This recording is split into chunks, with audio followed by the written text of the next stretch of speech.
Vous n'êtes pas d'accord? Parfait. Appelez-nous. On n'a pas peur du débat. On le provoque.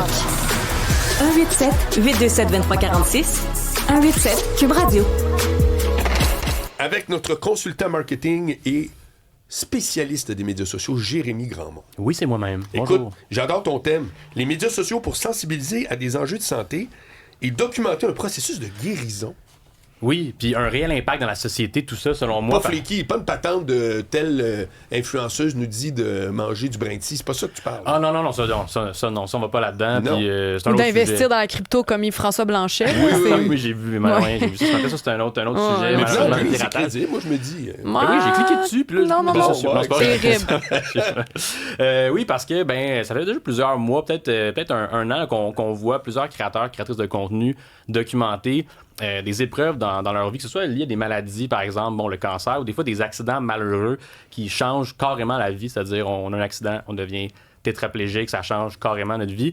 Puis il y a de plusieurs créateurs que j'ai vus passer dernièrement qui documentent ce parcours de vie-là, soit vers la guérison, dans l'optique d'un cancer ou d'une maladie, ou dans leur nouvelle vie, c'est-à-dire accident, par exemple, pour un de motocross, et maintenant devient en situation de handicap, puis en chaise roulante toute sa vie. T'sais. C'est deux volets d'une vertu, moi, que j'ai toujours cultivée, c'est-à-dire la transparence. Ouais. C'est que tu as une transparence qui est « regarde, je suis à Dubaï ». Ben non, mais si c'est vrai. C'est vrai. Je suis pas contre, je peux juste te dire ça en est une. Puis c'est très intéressant de voir qu'il y en a une autre, l'autre bord, qui est, hey, moi, contrairement à la tendance, je vis une épreuve.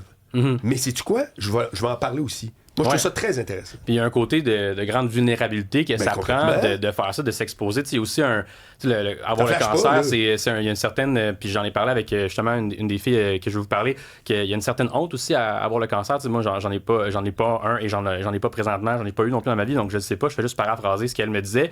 Et par rapport au cancer, justement, mais pourquoi elle disait qu'il y avait une honte? Elle disait justement que c'est dans un reportage qu'elle avait fait aussi, qu'elle disait à Abigail Robillard, que j'ai en tête, une fille qui a un cancer du sein à 28 ans en ce moment, qui est en train de s'en remettre en processus de guérison et qui le documente ça sur les médias sociaux. Tu sais, elle disait, d'un point de vue sociétal, des fois, c'est un peu honteux d'avoir le cancer, de sa perception. Là, comme on veut pas en parler, ou du moins... Absolument, je comprends. Et statistique, là, je pars dans les chiffres, là, juste une fois pour cette chronique-ci, mais j'ai vu 79% d'augmentation des cancers chez les moins de 50 ans depuis les années 90. Ça a sorti il y a un an, je pense, en 2025, cette statistique-là.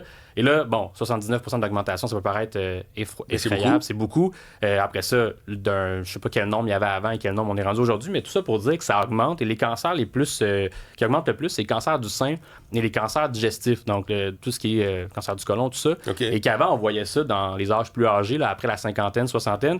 Et là, il y a beaucoup de jeunes dans la vingtaine, trentaine, qui ont ces diagnostics-là. Et là, quand tu as ça dans la vingtaine, tu es un Gen Z, peut-être un jeune millénial, l'information pour trouver, peut-être te rassurer, tu trouves ça où? Mais là, c'est les jeunes vont trouver ça sur TikTok.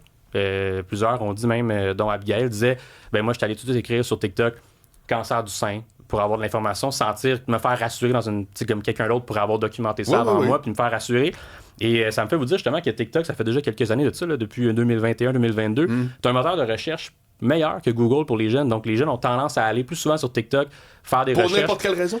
Pour plein de raisons. Trouver un restaurant. Toi, fais-tu ça? Moi, je fais souvent ça. Je suis comme entre les deux. Oui, c'est vrai, pour des propositions.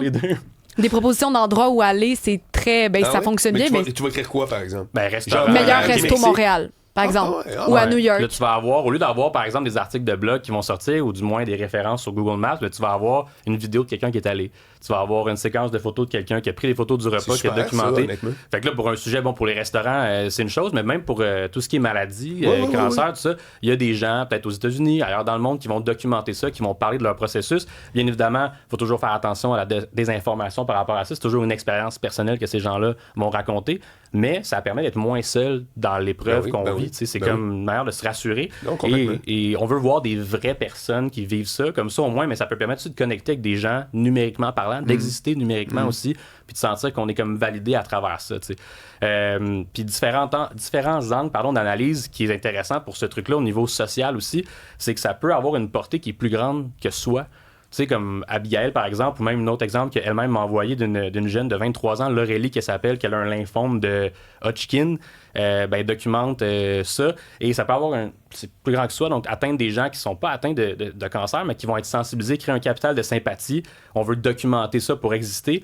Et aussi, justement, ça peut changer des fois certaines méthodes de travail du personnel de santé. J'avais vu une story justement récente d'Abigail qui disait que des infirmiers, infirmières, des médecins avaient vu son contenu à elle, puis ça leur mettait en perspective de comment on traite les patients.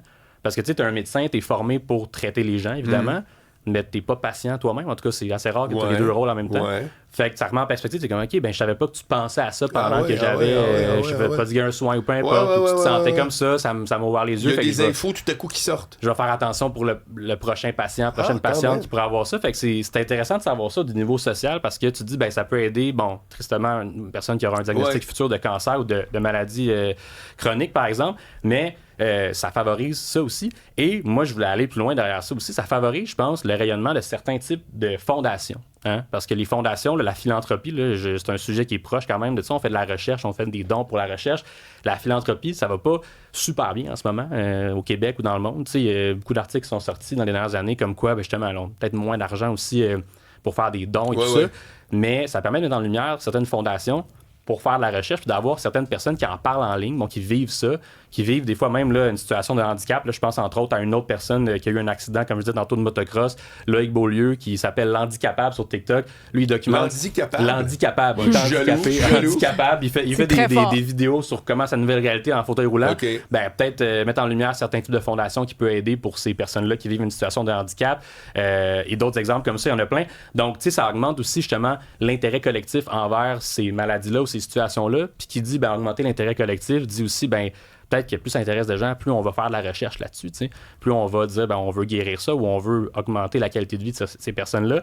Je pense entre autres aussi à une maladie comme une condition l'endométriose qui affecte beaucoup de femmes aussi, dont on parle peu. J'entends, on dirait que personne ne peut me le définir. Je me sens vraiment de l'expliquer en tant qu'homme parce que je peux pas le vivre, mais c'est de mémoire une inflammation, en tout cas dans les parties génitales féminines, puis c'est très douloureux là, à ce qui paraît. Là, c'est dans les ovaires en particulier. Je vais pas prendre la place en tant qu'homme de dire ça au nom des femmes, mais c'est quelque chose que je sais que je te demande pas de le vivre, je te demande de me le décrire. Je sais, mais c'est assez dur. Mais parce que j'en vois beaucoup parler aussi sur les médias sociaux de ça, puis c'est pas quelque chose qui a beaucoup de recherche non plus en ce moment, puis beaucoup de femmes... Je vais juste... Vas-y. Je l'ai cherché en même temps pour moi aussi bien l'expliquer. Là, c'est une maladie inflammatoire, c'est chronique, ça s'attaque au tissu, surtout à l'endomètre, ça se développe à l'extérieur de l'utérus, et il y a très très peu d'études encore aujourd'hui pour comprendre ce qui la cause et comment la régler, ce qui fait en fait énormément de problèmes à plein de femmes qui vont le subir tout au long de leur vie. Puis je veux pas me tromper dans les chiffres, justement, mais j'avais vu passer, je pense peut-être que tu peux le trouver, Cybèle aussi, si jamais t'es là-dessus, mais je pense que c'est une femme sur 9, une femme sur 10 qui souffre ou qui va souffrir d'endométriose. C'est quand même c'est fréquent. 10% et plus, c'est beaucoup. Là, pourquoi on n'a pas de recherche là-dessus?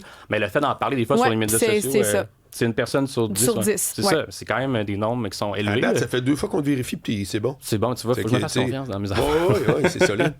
Mais des fois, j'ai écrit les chiffres, je les avais pas.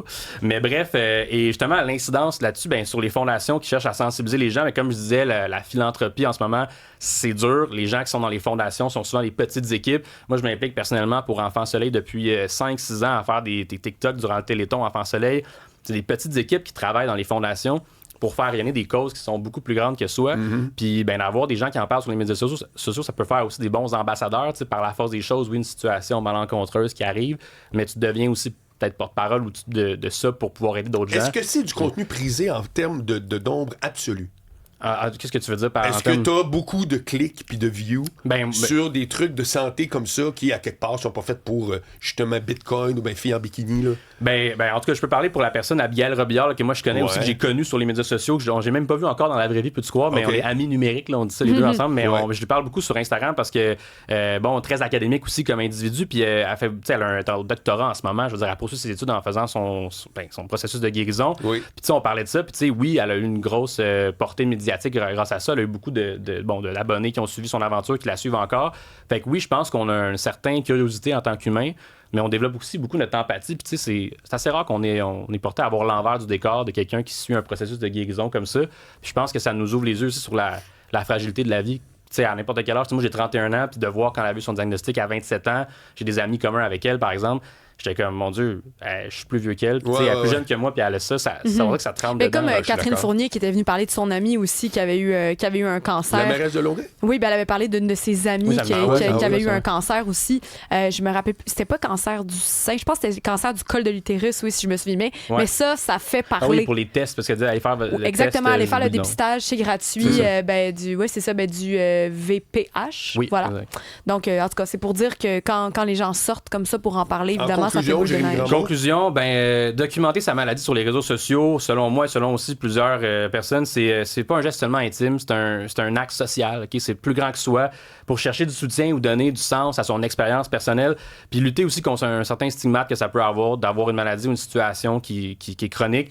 Puis justement, qui est toujours en dessous de la table. Toujours en dessous de la table. Puis justement, ça peut aider beaucoup plus qu'on pense. Puis il faut mettre en lumière aussi, je pense, ça. Puis au-delà de ça, les fondations aussi, donner généreusement si vous avez la capacité financière pour aider la recherche et tout ça, parce que c'est hyper important. Merci, Jérémy Gramont.